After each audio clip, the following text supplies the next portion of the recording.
Bonjour à tous. Moi, je suis très fier et très heureux d'être parmi vous pour vous présenter pourquoi, comment Orange recrute des partenaires sur le domaine du cloud. Mon objectif là est avec deux de nos partenaires amis et très amis. Et l'objectif, c'est finalement de vous montrer la relation de confiance qu'on a pu mener avec ces deux partenaires et d'essayer de vous donner envie d'avancer dans une relation de partenariat équivalente à celle qu'on a montée au bout de quelques années, mais on est capable de faire les choses assez vite avec l'un d'entre vous ou un grand nombre d'entre vous là, dans les mois qui viennent. Je vais revenir juste sur un petit point que mentionnait Simon là. Simon, vous nous disiez, est-ce qu'on dit Orange Business Service, est-ce qu'on dit OBS? La marque est un point qui est très important pour nous, Orange Business Service, parce qu'elle a un capital confiance qui est énorme dans toute la population et parmi les entreprises. Alors c'est vrai sans doute encore plus quand on est sur les petites et moyennes entreprises, pour lesquelles la confiance a priori est très importante, et notamment sur des nouveaux domaines comme le cloud. Et c'est vrai que c'est un des points qui est très important pour nous dans le domaine du cloud et de l'IT. Et c'est ce qui fait qu'aujourd'hui, on a du succès sur ce type d'offre, c'est parce que les clients nous font confiance a priori, et que grâce à l'ensemble à tout ce qu'on a pu mettre en place derrière, la confiance ne fait pas défaut, et donc le mouvement continue. Donc la marque est un des points très importants, et en règle générale, quand on pose la question à nos partenaires, la première question qu'on pose, et en tout cas la première réponse qu'on a, quand on dit qu'est-ce qui fait que le partenariat fonctionne, c'est grâce à cette marque, on arrive encore plus facilement à rentrer chez les clients. Donc merci Simon de m'avoir donné cette opportunité de revenir sur ce point-là. Alors, je vous ai déjà tout dit là de ce qu'on va se dire. Je vais essayer de zoomer sur ce qu'on appelle chez nous le programme partenaire IT pour vous présenter ce qu'on y fait et pour vous donner envie de le rejoindre. IT ou cloud, pour nous les deux mots sont assez similaires. Proposition de valeur pour nos partenaires. En rentrant dans le vif du sujet. Là, on a mis quelques chiffres juste pour vous indiquer que le marché est relativement vierge, et ça on le sait notamment sur le domaine des PME et des petites et moyennes entreprises, avec des croissances qui sont assez importantes, et ça on le retrouve quand même dans toutes les études qui ressortent. D'année en année, on voit les chiffres qui augmentent de manière assez significative. Pour nous, ce qui est important, c'est que c'est une source de marge pour nos partenaires. Et ça, je pense que c'est un des points importants là, de ce que je voudrais dire ici, que ce soit en conseil, en expertise, en intégration, en paramétrage, en formation, en développement d'usage, en support client. Et on a mis des points de suspension parce que finalement, l'océan est devant nous, et chacun a la possibilité, en fonction des compétences qu'il a dans son domaine et en fonction du marché qu'il adresse, qu'il soit vertical, qu'il soit horizontal, qu'il soit sur un secteur particulier, ou qu'il soit sur une région donnée, ou qu'il soit autour d'un point de vente particulier, bref, avec toutes les particularités que chacun peut avoir.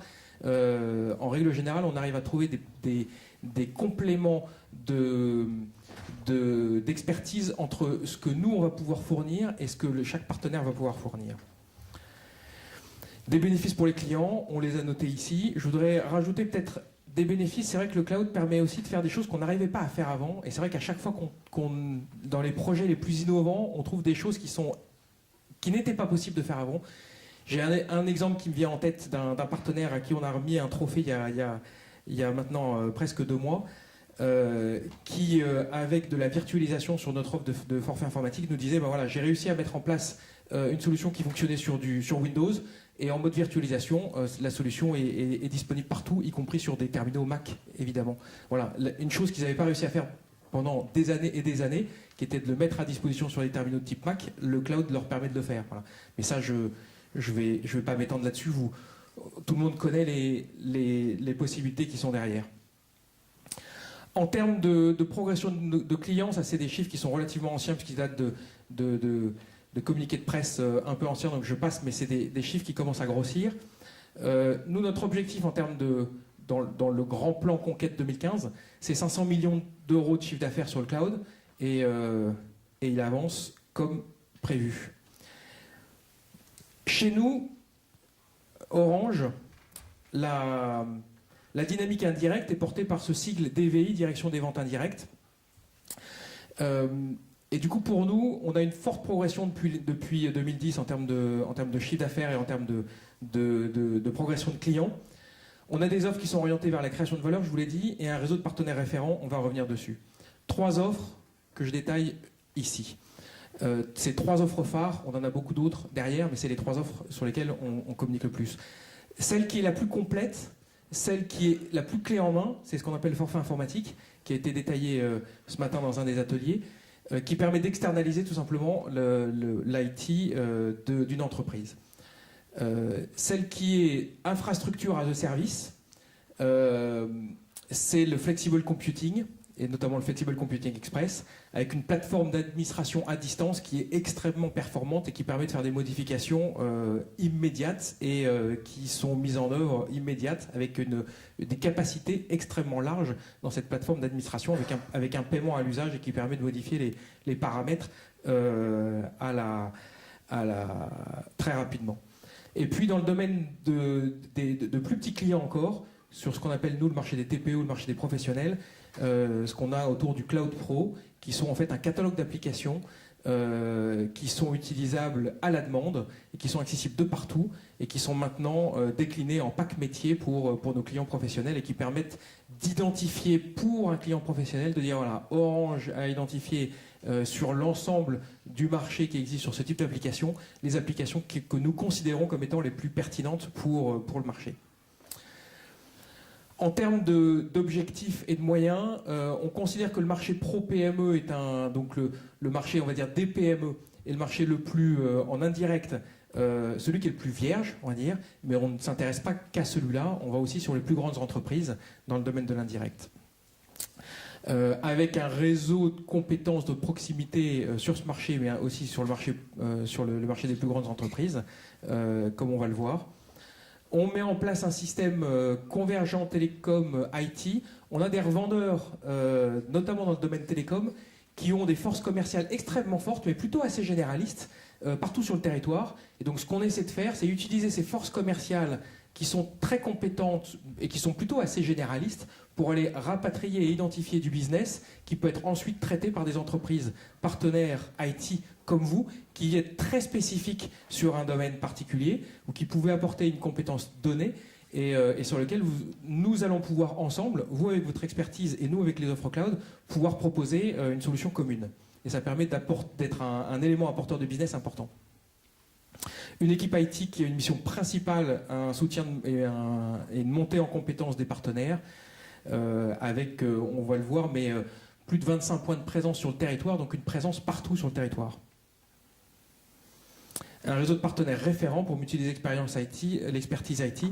Je vais y revenir après, mais l'idée c'est vraiment d'apporter, soit face à un marché ou face à vos clients ou face à des demandes spécifiques de plus grandes entreprises, l'ensemble de l'écosystème qui va pouvoir répondre aux problématiques business ou des clients.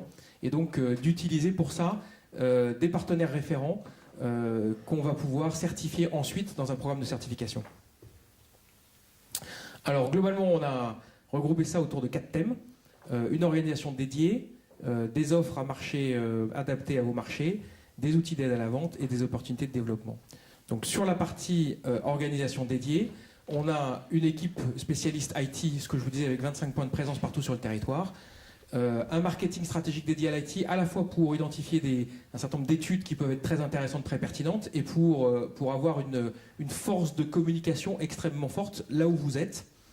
Et un programme cloud à l'écoute des canaux de distribution. On a un programme cloud qui est transversal à l'ensemble des canaux de distribution, qui est dirigé par Axel Ankers chez nous, et qui a la capacité de faire bouger à la fois transverse aux canaux de distribution et transverse à l'ensemble de nos domaines marketing et de nos offres marketing. Sur les offres adaptées à vos marchés, on l'a vu, donc des offres qui sont à la fois du professionnel aux grandes entreprises. Je vous ai donné un petit extract rapidement, là, 3 de nos grandes offres, mais on en a quelques autres supplémentaires. Des offres sectorielles, on en a sur la santé, typiquement le Flexible Computing Santé, avec un agrément santé qui est extrêmement fort. Des offres qui sont spécialisées sur la finance, et on a d'autres secteurs d'activité. Et une communication possible sur des dernières analyses qui sont à disposition. Des outils d'aide à la vente Alors, je vais en lister peut-être quelques-uns, mais la plateforme de test, on a une plateforme de test qui vous permet de vous approprier l'offre, de tester des configurations dans les phases amont de la discussion qu'on peut avoir. Un modèle de rémunération achat-revente qu'on a mis en place, en plus d'un modèle de rémunération en tant que distributeur de l'offre, avec un intéressement au chiffre d'affaires, qui a été mis en place il y a maintenant une petite année et qui fonctionne bien. L'aide à la construction du business plan, des outils de vente, des formations pour vos commerciaux, des outils pour accompagner les clients. Et le dernier point, sur les opportunités de développement, c'est ce que je vous disais tout à l'heure, que je reprends ici, des partenaires référents qu'on souhaite référencer et qu'on référence dans un guide de référencement pour pouvoir partager région par région sur des problématiques business et pouvoir apporter une compétence qui nous fait défaut, soit sur un projet client, soit par rapport à un partenaire qui nous dit bah, moi j'ai la capacité de ramener des prospects, mais ensuite par rapport à telle et telle problématique, je me trouve à sec et j'ai besoin d'un partenaire supplémentaire qui vienne m'aider pour faire la signature, pour apporter des compléments techniques, ou pour apporter d'autres types d'expertise, d'intégration ou autre. Des partenariats stratégiques et de la visibilité lors de salons, comme on peut avoir ici. Voilà, on a listé ici quelques-uns de nos partenaires, c'est vraiment un nombre limité. On a Azendo qui est ici et Mac & Co qui est ici, donc on va pouvoir rentrer maintenant un peu plus dans le vif du sujet. Avant de rentrer dans le vif du sujet avec nos deux partenaires, les étapes du succès nous semblent être listées ici sur ces 4 points, qui sont d'une part la validation des critères de collaboration. Chaque partenaire est finalement... vous avez chacun votre particularité, vous avez chacun votre marché, vous avez chacun vos spécificités. Donc c'est très important d'avoir une discussion en tête-à-tête de personne à personne. Et voilà, on a un certain nombre de personnes qui sont présentes ici pour commencer, pour initier les discussions. Et je suis prêt à rentrer dans ces discussions-là dès aujourd'hui même, juste après la discussion. J'ai déjà commencé ce matin. Il faut ensuite qu'on regarde de quelle façon ça s'intègre dans une progression de votre activité, donc de votre business plan. Donc cette compréhension de quelles sont les actions, les leviers qui vont vous permettre de faire plus d'activités, ben c'est vraiment le deuxième point important, le calcul de rentabilité. Et ensuite tout ce qui tourne autour du plan de démarrage, avec l'accompagnement commercial, les formations, le support aux premières ventes et ensuite un mode de fonctionnement plus en récurrent ensemble. Voilà en quelques mots ce que je voulais vous dire sur l'accompagnement et sur le programme partenaire IT, programme partenaire cloud qu'Orange a vis-à-vis de chacun d'entre vous, vis-à-vis de nos partenaires. On a une confiance extrêmement forte à l'intérieur du groupe pour nous dire que sur le domaine du cloud et de l'IT, l'écosystème est un élément primordial, et donc chacun d'entre vous, vous faites partie de l'écosystème, est un élément primordial pour avancer dans le domaine de l'IT et dans le domaine du cloud pour Orange et pour Orange Business Service. Et c'est pour ça que je suis encore très heureux d'être parmi vous pour vous expliciter finalement comment on peut commencer à travailler ensemble et pour pouvoir ensuite cet après-midi ou à un autre moment échanger des cartes de visite et commencer à échanger un peu plus avec vous. Alors, je vous remercie de votre écoute active et du coup je vous propose de passer à la deuxième partie de notre intervention qui est, on va commencer par Franck. Franck, je vais vous laisser peut-être vous présenter, dire qui vous êtes, comment vous fonctionnez. Oui, d'accord.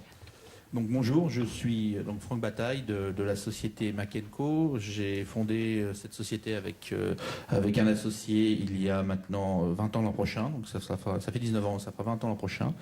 Au tout départ, donc orienté dans tout ce qui était distribution informatique, hein, le métier de revendeur tel qu'il était il y a une vingtaine d'années, et avec toutes les évolutions que vous et nous avons pu, je dirais, soit subir, soit prendre en tant que virage pendant ces dernières années, en particulier depuis l'arrivée d'Internet sur le marché qui a bien bouleversé, on va dire, le modèle économique de pas mal de gens.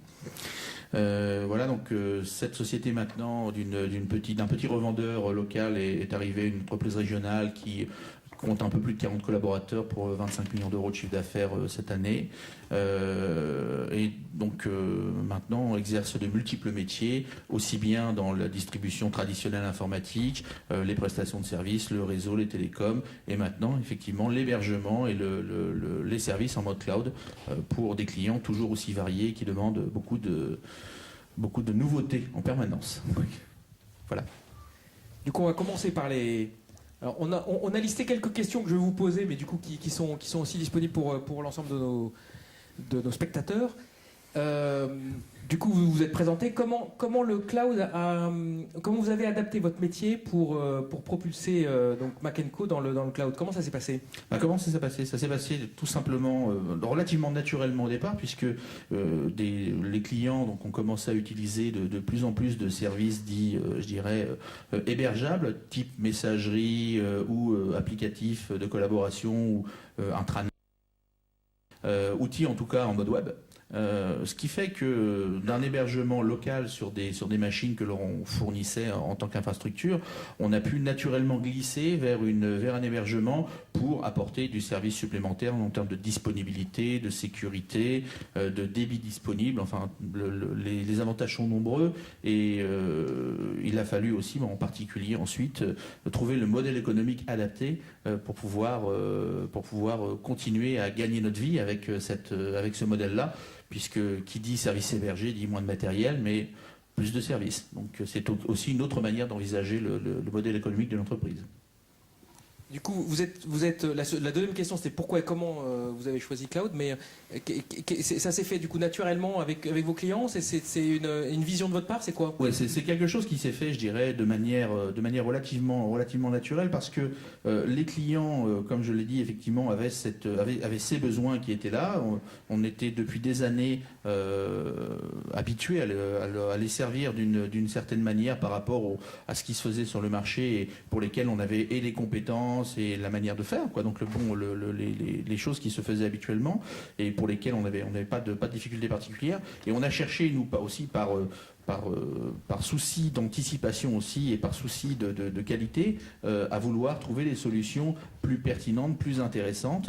La solution de cloud computing et d'hébergement en particulier de serveurs est arrivée à point nommé pour régler des problématiques auxquelles on était confronté de manière relativement régulière. Typiquement, par exemple, pour des clients qui, en province, parfois sont dans des zones relativement reculées, ça peut arriver. J'ai des clients relativement importants qui sont dans des zones relativement reculées, qui se retrouvent suite à un orage important sans électricité pendant 2 jours ou une journée et qui ont 40 commerciaux à travers la France. Tous ces commerciaux n'ont plus de messagerie, n'ont plus d'outils collaboratifs, n'ont plus rien. La société est paralysée à cause, je dirais, d'un problème physique lié à, je dirais, un souci sur le site principal.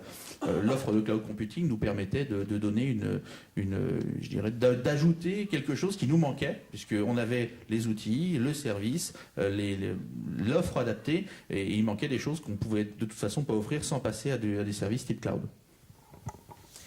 La question suivante porte sur le business model, finalement. Et c'est quoi le business model gagnant sur cette offre d'infrastructure et de services ou sur les autres offres cloud, d'ailleurs? Il a fallu qu'on décortique un petit peu la manière de le faire, puisque au tout départ, on était habitué dans notre business traditionnel, le business des revendeurs, à vendre pour une infrastructure des serveurs, du matériel, des réseaux, des onduleurs, tout un tas de choses qui étaient installées chez notre client, donc avec des contrats de maintenance, des prestations associées, qui généraient une marge sur le matériel et une marge sur les prestations. Et il a fallu se dire comment peut-on, en commercialisant le même type de service en délocalisant tout ou partie des serveurs dans le cloud, comment peut-on faire pour préserver la valeur ajoutée, sachant que, bien évidemment, le matériel n'étant plus là, il va falloir trouver une manière de faire. Donc, on a regardé un petit peu ce qui se faisait dans le domaine des opérateurs en particulier, et on a vu qu'il y avait une notion qui était celle des frais de mise en service, qui est bien pratiquée chez les opérateurs en particulier, et on s'est dit, on va faire pareil, on va faire des frais de mise en service, et on va mettre derrière de l'abonnement. C'est des choses qui sont très basiques et qui rentrent bien dans la tête des clients, avec une géométrie variable une ingénierie financière qui correspond aussi aux typologies de clients. Typiquement, une entreprise privée va préférer payer des frais de mise en service relativement restreints et avoir du récurrent derrière peut-être un petit peu plus élevé pour coller à son modèle. Une collectivité locale qui préfère préserver son fonctionnement et maximiser l'investissement dans le cadre de subventions ou ce genre de choses, va nous dire, moi je préfère payer tout de suite un gros billet et pendant 5 ans vous donner une petite mensualité pour la maintenance du système. Là pour le coup, l'offre d'achat-revente Flexible Computing Express correspond complètement au système puisque comme nous sommes, on va dire, le seul interlocuteur contractuel du client, on a possibilité de lui donner, je dirais, toute latitude par rapport au mode de facturation, au mode de rémunération qu'on souhaite en fonction de ses besoins et de ses nécessités. Et du coup, ça a quoi comme impact pour vos clients ? Pour nos clients, on va dire que, par exemple, typiquement, quand un client privé pour qui on vendait avant effectivement de l'infrastructure, lui va se retrouver à ne plus avoir besoin d'investir une somme importante au départ pour son infrastructure. Il va plutôt étaler dans le temps son investissement avec une certaine flexibilité en fonction de ses besoins, ce qui est quelque chose qui est très demandé. Et pour des clients type public, parapublic ou éducation en particulier, de se dire, voilà, moi je fais des plans sur 3 ans, sur 5 ans, ces plans sur 3 ans ou sur 5 ans, je sais les faire avec un investissement élevé au départ, sous forme de frais de mise en service, et derrière un abonnement récurrent pour la maintenance. Et qui nous permet, nous aussi, par exemple, de générer un petit peu de business en trésorerie aussi, ce qui n'est pas inintéressant.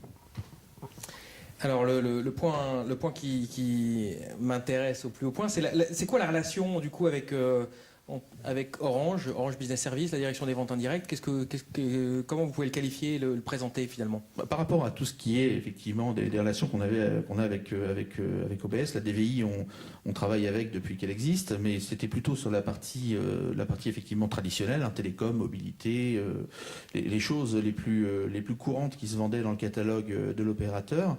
On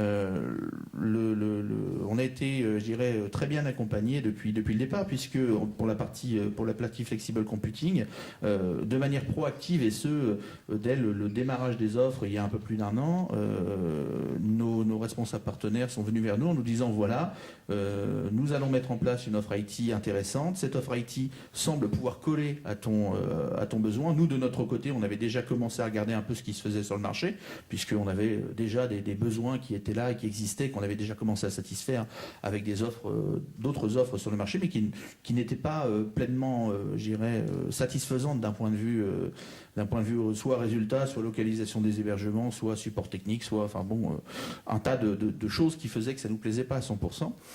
Et ce qui a été extrêmement intéressant, c'est que donc on a pu dès le départ de cette offre se mettre dedans en tant que je dirais qu'offre pilote, ni plus ni moins, de pouvoir apporter aussi notre point de vue de manière relativement régulière, de faire des remontées régulières qui ont permis, et ça c'est très appréciable, de voir que les gens qui sont en face et qui produisent l'offre, qui la maquettent, qui la mettent en production, se disent voilà, le retour que des gens de terrain, des prestataires qui sont les utilisateurs et qui sont ceux qui savent ce qu'il leur faut, sont prises en compte. Et ça, c'est extrêmement intéressant parce que les remarques qu'on a pu faire pendant 1 an, on voit que ces remarques-là, elles atterrissent dans la roadmap. Donc, il y a quand même un intérêt, je pense, à fonctionner de cette manière-là. Et ça, j'en suis satisfait, évidemment.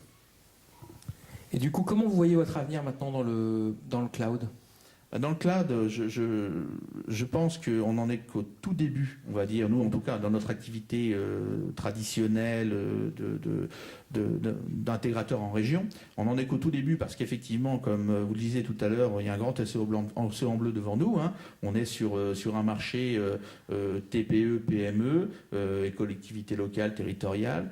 Ce sont des gens qui ont des cycles de décision parfois un petit peu longs, qui ont parfois fait des investissements relativement récemment, 2 ans, 3 ans, sur l'infra, pour lesquels on ne va pas leur dire tout de suite, voilà, ce que vous avez acheté il y a 2 ans, il faut le mettre à la poubelle, on va vous mettre quelque chose de mieux. Il faut par contre préparer le terrain. Et c'est ce que l'on fait avec des projets que l'on identifie chez des clients, on va dire, eux aussi pilotes, et qui nous servent de référence pour dire ensuite aux gens, vous voyez, dans 2 ans, dans 3 ans, quand vous changez votre infrastructure, pensez qu'on pourra faire aussi de cette manière et pas d'une autre. Donc je pense qu'il y a une croissance très forte qui est à attendre dans ces affaires-là. En tout cas, l'ensemble des choses que l'on voit depuis 1 an et des propositions de valeur que l'on peut faire auprès de la clientèle en attestent. Bon, il est clair que par contre, il faut quand même se relever les manches et ne pas attendre que ça vienne tout seul. Comme d'habitude dans les affaires, il faut mouiller la chemise et aller présenter les choses. C'est ce qu'on s'y emploie et je pense que le résultat sera là. Est-ce qu'il y a des choses que vous vouliez dire et que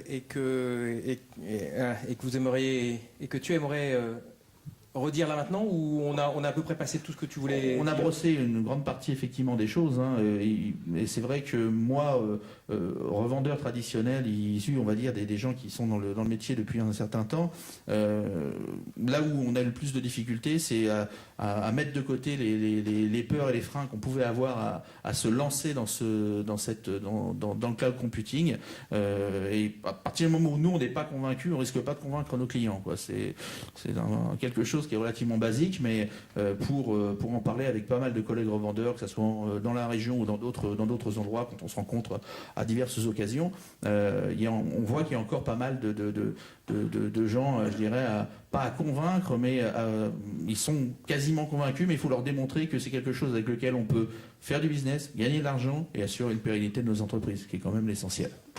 Voilà. Bon, écoute, Franck, merci pour ce témoignage. Du coup, Grégory, on passe. Les questions sont pas très. J'entends des applaudissements. Merci. Du coup, Grégory, déjà, est-ce que tu peux nous dire qui tu es, quelle est ta société, comment c'est venu, qu'on en connaisse un peu plus sur toi et ta société? Bon, merci d'abord. Bienvenue à tous. Je m'appelle Grégory Lefort. Vous allez voir, un type de partenaire un peu particulier, puisque je suis éditeur d'une solution web. Et qui dit solution web dit forcément infrastructure as a service, infrastructure cloud. Azendoo, c'est une solution qui est née il y a à peine 1 an. Vous avez peut-être entendu parler ou peut-être pas. Ce qui est sûr, c'est que nous avons décuplé le nombre d'utilisateurs en 4 mois. Donc, d'où l'intérêt d'avoir une infrastructure qui tient la route. C'est une solution de collaboration qui a comme vocation d'aider les équipes à se synchroniser et à travailler dans des outils modernes, Zen, d'où le Zen d'Azendoo, et agile. C'est ce qu'on appelle de la productivité sociale et qui rejoint 3 grands concepts qui sont les réseaux sociaux d'entreprise, qui généralement sont très sympas mais qui ne font que de la discute. Des outils de gestion de projet qui sont souvent très compliqués et réservés à uniquement quelques personnes dans l'entreprise, et bien souvent pour vérifier que tout de toute façon prend plus de temps. Et des gestionnaires de tâches que vous avez tous dans la poche dans vos PDA, mais qui ne sont pas forcément collaboratifους. Voilà, Azendoo, c'est la réunion de ces 3 concepts. Et on peut dire que ça marche pas trop mal pour l'instant. Nous poursuivons notre vision en France et à l'international déjà. Donc voilà qui est Azendoo. Je ne sais pas si vous en avez entendu parler. En tout cas, on voit que tu as laissé le t-shirt dans le garage. Oui, j'ai pris une photo prise ce week-end dans un autre événement. Voilà. C'est le web, ça. Hein. Absolument. Pourquoi tu as choisi le cloud et l'infrastructure as a service? Tu en as dit un mot, mais... Alors, effectivement, le cloud, c'est notre cœur. Si on prenait... Azendoo, c'est les bras, les jambes, la tête, mais on a besoin d'un cœur qui tient. Et le business model d'Azendoo est un business model basé sur le web, c'est-à-dire sur la souscription. Azendoo n'existe pas en tant qu'installation sur un PC ou sur un Mac. C'est un logiciel qui se consomme via un navigateur Internet et donc via une infrastructure web qui, si possible, est scalable, qui, si possible, peut tenir la route et tenir la charge. Donc voilà pourquoi on n'a pas vraiment choisi le cloud. C'est avant tout un business model qu'on a choisi et qui nous a conduit ensuite à trouver les bons partenaires pour construire notre infrastructure. Il faut savoir aussi, quand on est une start-up, un des challenges qu'on a, c'est de se financer. Et se financer veut aussi dire financer des moyens. Et si on peut variabiliser ces moyens, c'est encore mieux. C'est plus sympa pour les investisseurs et ça nous permet, nous, d'aller plus loin dans notre vision. Donc voilà pourquoi on a choisi le cloud et on a choisi en particulier l'infrastructure as a service d'Orange. Tout simplement parce que c'est aussi une histoire d'homme. Nous avons été très bien accompagnés, j'en dirai un mot tout à l'heure. Nous avons également été à l'origine de l'offre Flexible Computing Express. Et voilà, donc nous avons nous construit notre plateforme as a service au-dessus et nous avions besoin de pouvoir piloter les opérations d'Azendoo, pouvoir variabiliser les coûts et pouvoir travailler sereinement en fonction de notre état de développement avec une infrastructure qui nous permettait nous de le faire nous-mêmes et de s'appuyer sur des professionnels pour ça. Bon, du coup, j'ai l'impression que tu as déjà répondu à la deuxième question qui était pourquoi tu as choisi l'infrastructure de service d'Orange. Non, j'ai pas répondu. J'ai répondu pourquoi j'ai trouvé une bonne infrastructure de service. Il est clair que quand vous êtes une société, moi quand j'ai commencé avec Orange, Azendoo c'était 4 personnes, c'était peut-être 2 clients et encore ils ne payaient pas. Et c'était beaucoup de promesses. S'il vous plaît. Pardon. Voilà. Et ensuite, on avait besoin, nous, de rassurer les clients que nous allions rencontrer. Très rapidement, nous avons rencontré des sociétés du CAC 40 qui se sont estimées intéressées par ce qu'on fait. Et on ne pouvait pas réellement les mettre en face d'une infrastructure qui n'avait pas les niveaux de sécurité, les niveaux de fiabilité, qui sont ceux qu'aujourd'hui peuvent nous proposer Orange Business Service. Et donc c'est aussi une façon pour nous de se servir du nom d'OBS à la fois comme garant d'une infrastructure qui tient la route et comme référent bien connu dans ce monde du cloud. Puisqu'aujourd'hui, il s'avère que quand on dit OBS à un client, c'est de l'ordre de la fois de la performance, mais aussi c'est pas que du marketing. Ces gens-là sont vraiment rassurés par le fait qu'on a une infrastructure certifiée SA70, certifiée au niveau sécurité maximum, et qui puisse leur permettre à la fois nous de proposer un service qui va durer, qui va grossir, et eux de pouvoir étendre les services qu'ils vont utiliser sur Azendoo sans limite. Et bien sûr la fiabilité. Ça a quoi du coup tu l'as déjà abordé, mais ça a quoi comme impact pour tes clients? Alors, si vous comprenez ce que fait Azendoo, finalement, dès lors que vous avez votre entreprise ou un certain nombre d'équipes ou de fonctions de votre entreprise qui travaillent avec Azendoo, assez rapidement, ça peut remporter une partie de votre mail, ça peut remplacer une partie de votre stockage documentaire, ça apporte beaucoup de contexte à la collaboration, mais du coup, vous allez y mettre beaucoup de votre entreprise et beaucoup des relations qui peuvent être à la fois critiques sur votre business, à la fois importantes pour votre entreprise, voire confidentielles. Donc ça veut dire que nous, on a besoin que notre service fonctionne 100% du temps, puisque quand OBS ne fonctionne pas, ou si notre OBS ne fonctionne pas, Azendoo est indisponible. Nous sommes dépendants et même partenaires à 100% du temps d'Orange Business Service. Donc vous êtes une brique essentielle de notre offre, à tel point que si on a un problème avec OBS, et ce n'est pas le cas, Azendoo s'arrête et on a des milliers d'utilisateurs qui ne peuvent plus avoir accès à leurs documents, ne plus collaborer, y compris en mobilité, ce qui est un très gros problème. Je pense que vous êtes tous sensibles à ce genre de choses. Qui heureusement n'est pas un problème aujourd'hui. Non, bien sûr que non. La relation avec du coup la partie, cette fois-ci, l'accompagnement que t'offre Orange, notamment via la direction des ventes indirectes, comment tu peux la qualifier du coup? Alors je vais d'abord vous dire un grand merci, puisque, encore une fois, quand on est venu voir Orange il y a de cela une petite année, Azendoo c'était personne, on n'avait pas de pub, on n'avait pas de produit, on n'avait pas de clients. Orange avait tout à fait le droit de nous dire écoutez, vous êtes gentils, vous ne nous intéressez pas, nous on a des sociétés bien plus intéressantes, bien plus grosses, avec beaucoup plus d'historique, sur lesquelles on va faire beaucoup plus de business. Et il s'avère que c'est aussi le sens de l'histoire. Il n'y a pas que des revendeurs sur l'informatique, il y a aussi des éditeurs, il y a aussi des applications web qui se développent. Il n'y a qu'à voir ce qui se passe aux États-Unis. On devient des très gros consommateurs d'infrastructures de services et on devient également des ambassadeurs de votre marque en France et à l'étranger. Azendoo, c'est déjà 1/3 d'utilisateurs à l'étranger. Donc clairement, c'est en ça que moi la relation, acheter, se servir d'une infrastructure, c'est bien évidemment s'assurer que tout fonctionne, s'assurer qu'elle est au niveau de performance et de sécurité attendu, mais c'est aussi une histoire d'homme. Et donc là, je vais plutôt flatter tes équipes. On a été très très bien accueillis, on a été très très bien accompagnés, compris. Et bien évidemment, quand Orange nous a proposé de servir de pilote sur une nouvelle offre qui était à l'époque Flexible Computing Express, qui date de la fin de l'année dernière, on a accepté, et je pense qu'on a joué notre rôle, nous aussi, en tant que testeur, pour faire sortir une offre qui aujourd'hui, il me semble, est plutôt adaptée aux besoins du marché.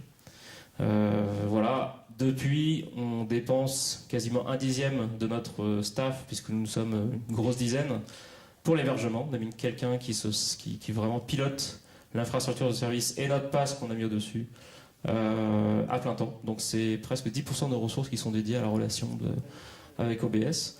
Non pas que ce soit consommateur, mais comme je l'ai dit, c'est une brique tellement essentielle de notre offre que nous devons passer ce temps-là. Et nous avons construit des relations qui, de mon point de vue, sont constructives, utiles. On s'est déjà croisé avec Franck et avec d'autres dans des relations où effectivement vous demandiez notre avis, où on devait faire évoluer votre offre en qualité, en quantité, sur des offres alternatives, sur des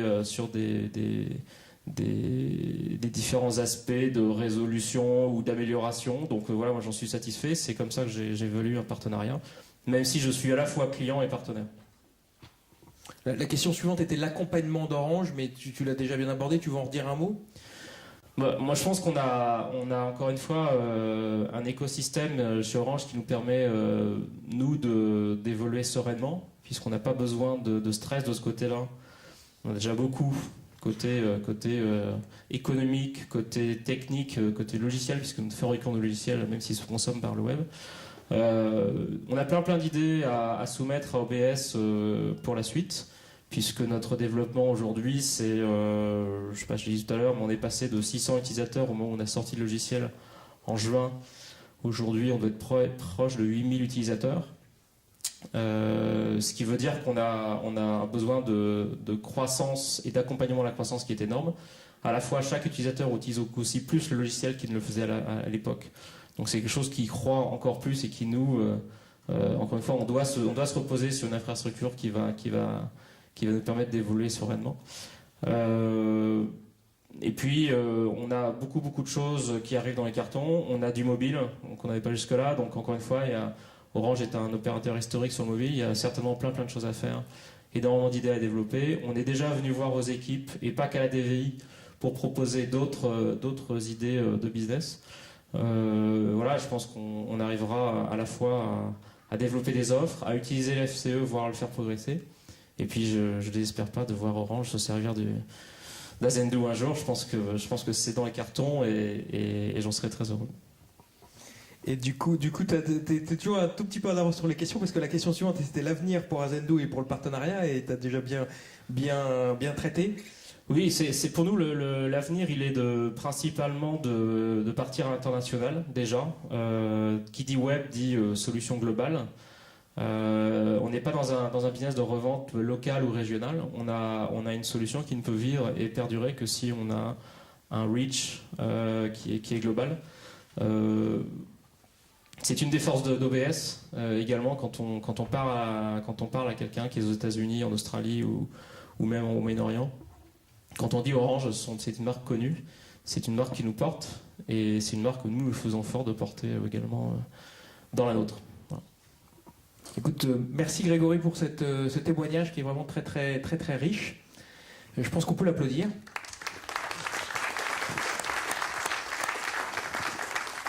Alors, je crois qu'on a quelques minutes pour que la salle pose quelques questions. Comme je sais que la première est toujours un peu compliquée, je vais en profiter pour poser la première, peut-être à Franck. Est-ce que tu peux nous dire deux mots aussi on a la vision de l'intégrateur et la vision de l'éditeur, c'est intéressant de voir les deux. La façon dont ça peut se passer avec soit des apporteurs d'affaires, soit le canal de la partie directe. Comment ça se passe ? Est-ce qu'il y a la possibilité d'utiliser ça plus comme un moteur que comme un frein ? Comment tu vois ça ? Comme un moteur, comme un levier, hein, c'est tout à fait ça, puisque nos clients que l'on a en propre sont donc un moteur important, mais il y a aussi tout un écosystème, on en parlait juste avant, un écosystème de choses qui se font autour avec, comme tu l'as dit, un canal de vente directe d'Orange qui existe avec des vendeurs entreprises qui rencontrent donc des entreprises relativement importantes, des gens qui en région ont un nombre de postes d'utilisateurs suffisamment important pour être affectés dans ce type d'agence. Et bien entendu, dans leur pratique quotidienne, ils rencontrent des besoins de ce type auprès de leurs clients. Ils savent qu'ils ont au catalogue cette solution, cette solution convient, mais effectivement, elle est vendue relativement sans trop de services autour, puisque c'est une offre d'hébergement. Et pour pouvoir parfois aller jusqu'au bout et boucler une affaire avec un client, il faut pouvoir apporter le gars qui va venir avec en plus la valise, les boulons, tout ce qui va bien pour pouvoir mettre ça en route. Parce que bon, c'est bien d'avoir une belle voiture, mais il faut encore qu'il y ait des choses en termes de mise en service qui soient faites. Et là, bon, pour le coup, le partenariat qu'on peut avoir avec la vente directe est relativement important, puisque bon, déjà depuis un certain temps, on le pratiquait sur les offres télécom pour du déploiement de mobiles, enfin différentes choses qui pouvaient être dans notre champ d'action. Et là, on trouve un deuxième levier avec ces offres IT, puisque quand il rencontre un client qu'il est intéressé par l'offre Flexible Computing Express et que le client lui dit ok c'est bon je signe mais je veux quelqu'un qui va me migrer mes machines, qui va assurer un transfert de compétences, qui va faire on va dire un boulot de prestataire, là pour le coup ça devient un petit peu plus compliqué et c'est là où on intervient et cela nous permet aussi de mettre le pied chez des clients par le biais de ces partenariats, ces apports d'affaires. Là, je parlais de la vente directe d'Orange, mais on parle aussi de la vente indirecte, puisqu'en vente indirecte, vous avez tout un écosystème de gens plus dans le traditionnel qui vendent de la téléphonie, du mobile, de l'Internet, et tous ces gens-là qui n'ont pas forcément en interne la capacité de répondre parce que la virtualisation et toutes ces choses-là, c'est des notions qui ne sont pas de leur, gérées dans leur pratique. Ils n'ont pas de techniciens, ils n'ont pas de certification, enfin, c'est pas leur métier. Par contre, ils ont des clients qui en veulent. Il y a tout intérêt à pouvoir travailler ensemble et à pouvoir faire du business de cette manière-là en devenant, on va dire, copartenaire sur une affaire afin que les choses n'échappent à personne. Voilà. Merci. S'il y a des questions, n'hésitez pas. Il y a une charmante hôtesse qui passera avec le micro. Si tout a été clair, très clair, voilà, il y a une... Si on est bien, voilà. Donc elle arrive, si vous avez une seconde, de façon à ce que votre question profite à tout le monde. La réponse, mais également la question. Stéphane, préparez-vous. Oui, bonjour, Michel Sylvestre. Une question pour Monsieur Lefort et pour OBS à propos des engagements de service qui peuvent être pris dans le cadre des solutions que vous vendez, par exemple pour vos clients. Comment ces engagements de service, ces SLA, sont-ils mutualisés avec OBS? Alors, tout est écrit, ce qui est déjà bien.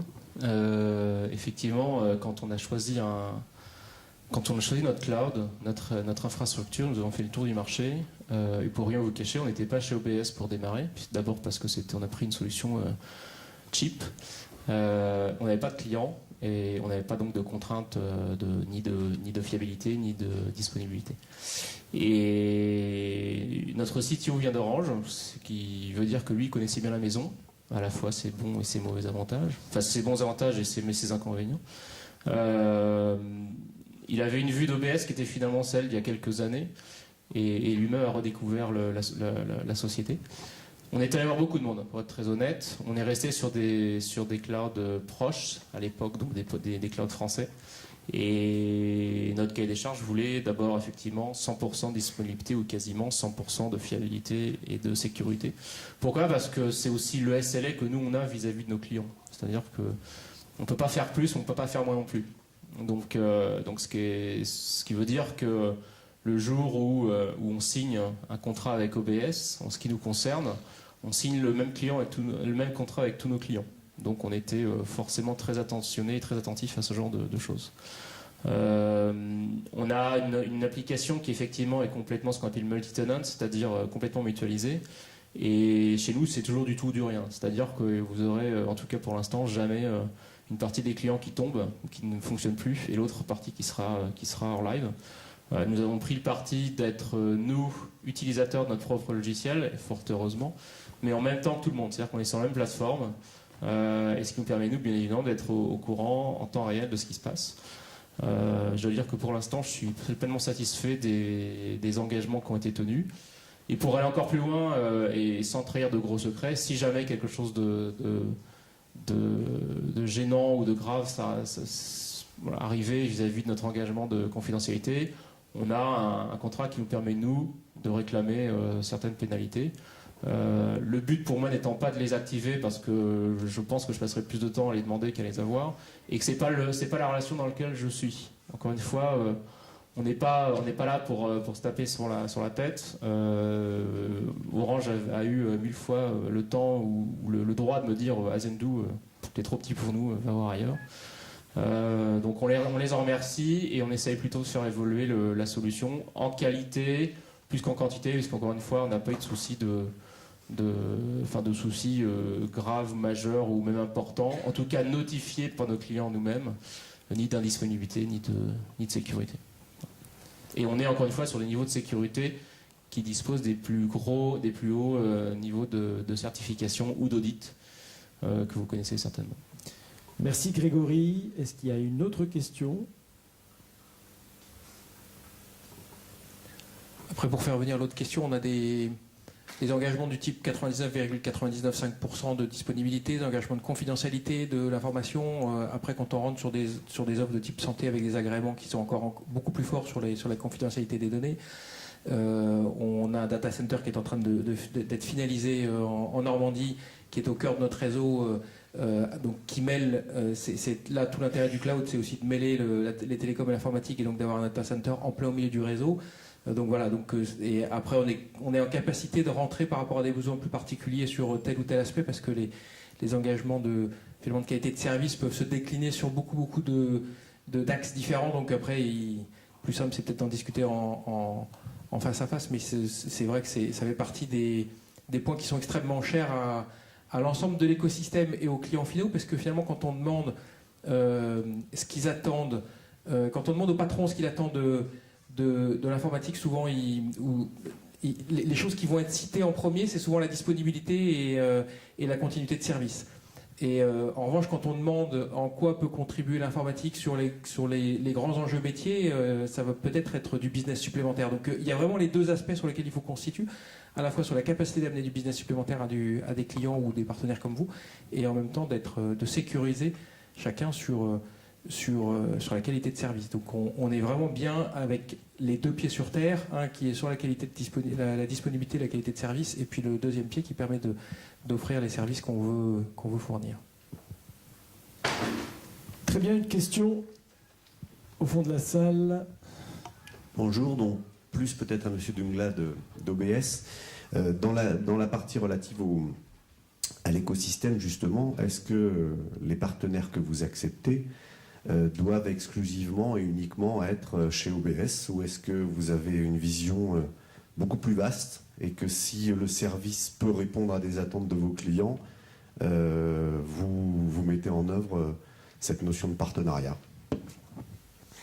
On va vraiment regarder ça au cas par cas, parce que on est sur une gamme de solutions qui est très large. Donc du coup, si on regarde ça de manière très large avec toute la gamme de solutions qu'on offre, c'est quand même très compliqué de vouloir être avec que des gens avec lesquels on n'est pas du tout en concurrence, parce qu'à un moment ou à un autre.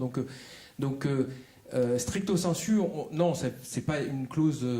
Après, on va regarder de manière pertinente comment ça peut se passer. Donc il y a des cas sur lesquels ça nous posera souci, il y a des cas sur lesquels ça ne nous posera pas de souci. Donc le plus simple, c'est d'avoir des discussions en tête à tête sur ce sujet-là, parce que ça va vraiment dépendre de la capacité d'offrir de la valeur de part et d'autre, finalement. Et nous, ce qui va nous intéresser, c'est que le mariage qu'on peut faire ensemble apporte de la valeur au final pour le marché. Et ce que je trouvais très intéressant entre ce que disaient Grégory et Franck, c'est que on arrive par un mariage, ou en tout cas une relation proche avec des partenaires, à fournir de la qualité qu'on fournissait pas avant, et à fournir un service qui n'existait pas avant, quoi. Mais sur la question de principe, et clairement, on discute avec toutes les possibilités sont offertes. Après, je vous dis pas qu'on va tout faire aussi, mais ça se fera au cas par cas. Pour rebondir sur votre réponse, il y a un business lounge prévu à cet effet si vous souhaitez prolonger la discussion. Voilà, tout simplement, il y a même un petit carré réservé à Orange, Orange Business Service. D'autres questions? On a encore, si vous le souhaitez, encore une question. Voilà, s'il vous plaît, au milieu de la salle. Merci. Oui, Jacques Seton, cabinet Waycast Développement. Tout d'abord, je voulais remercier pour cette excellente présentation et les témoignages assez riches. Nous avons vu en termes de témoignages le type de témoignage donc d'un revendeur, d'un éditeur. Il me semble qu'il pourrait y avoir une troisième voie, peut-être même une quatrième, si quelqu'un d'autre peut y penser. Il s'agit de consultants indépendants qui pourraient éventuellement avoir une certaine relation, aussi bien avec OBS d'une part, que ceux que des tiers utilisent auprès d'OBS pour faire une offre de service. Comment voyez-vous la possibilité de mettre en musique ce genre de relation avec les consultants indépendants ou les petits cabinets de conseil et l'accompagnement des TPE et PME? Merci. Alors c'est une très bonne question que vous posez. C'est une très très bonne question que vous posez parce qu'en fait c'est un... Historiquement, quand on regarde ce que faisait DVI, la direction des ventes indirectes par le passé, il y a maintenant plusieurs années, jusqu'à il y a 10-12 ans, c'était finalement, à ce moment-là, c'était la mission qu'avait DVI, c'était plutôt une relation avec les cabinets consultants. Et l'idée qu'on en a, c'est justement avec l'arrivée de ce nouveau domaine du cloud, il y a sans doute... il y a cet axe-là à creuser, effectivement, de notre côté. Donc je partage votre avis, ce qu'on fait déjà avec quelques-uns de nos partenaires. Et c'est amusant ce que vous dites, parce que finalement, c'est ce qu'on faisait beaucoup par le passé, et finalement, les choses qu'on fait beaucoup, on y pense parfois un peu moins, et on va plus vers ce qu'on n'avait pas l'habitude de faire. Donc du coup, c'est pour ça que votre question me fait réagir, me fait sourire, parce que c'est quelque chose qu'on a eu fait pendant beaucoup de temps et qui nous paraissent importants avec l'arrivée de ce nouveau domaine qui est le cloud, sur lequel on a besoin d'évangéliser finalement une partie du marché, et pour lequel le travail que vous faites en tant que consultant rentre bien là-dedans. Je veux juste ajouter une petite chose, parce que d'autant plus qu'effectivement, là tout à l'heure je parlais du marché des comptes publics en particulier, ce sont des gens qui font énormément appel à l'assistance à maîtrise d'ouvrage, et ce sont je pense, des gens qui feront beaucoup appel à des cabinets conseils pour faire des schémas directeurs ou ce genre de choses, où on intégrera du cloud computing. Et ben, il est vrai, je pense qu'il est important qu'il y ait des acteurs de ce type qui s'intéressent au sujet, parce que le marché va s'ouvrir, et quand il y aura des consultations en pagaille sur le cloud computing, comme il y a pu y en avoir sur la convergence téléphonique, comme il y a pu y en avoir sur un tas d'autres choses, il va y avoir, je pense, un besoin, on va dire, tout du moins. Ça, c'est une certitude, oui. Merci Franck. Encore une dernière question, parce qu'on a dépassé le temps imparti, mais s'il y a une dernière question... Eh bien écoutez, il ne me reste plus qu'à remercier Stéphane, Franck et Grégory pour leur témoignage et la présentation très claire d'Orange. Et ça peut, si vous le souhaitez poursuivre, vous pouvez le faire dans le Business Lounge.